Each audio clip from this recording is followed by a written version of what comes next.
Magandang araw. Alam mo ba na may isang papa na hindi inaasahang nahirang, ngunit naging dakilang martir ng simbahan?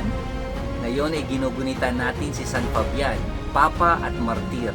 Ayon sa kasaysayan, siya ay isang ordinaryong Kristiyano lamang nang biglang pumaimbulog ang isang kalapati at dumapo sa kanyang ulo, isang tanda ng Espiritu Santo.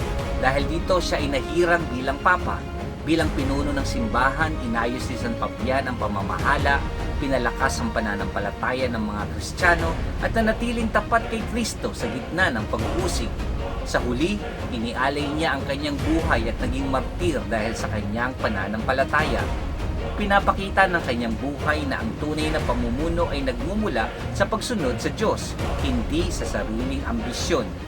Kung hinamon ka ng halimbawa ni San Fabian, paki-follow, like, comment at share ang reel na ito upang mas marami ang maanyayahang maging tapat kay Kristo hanggang wakas.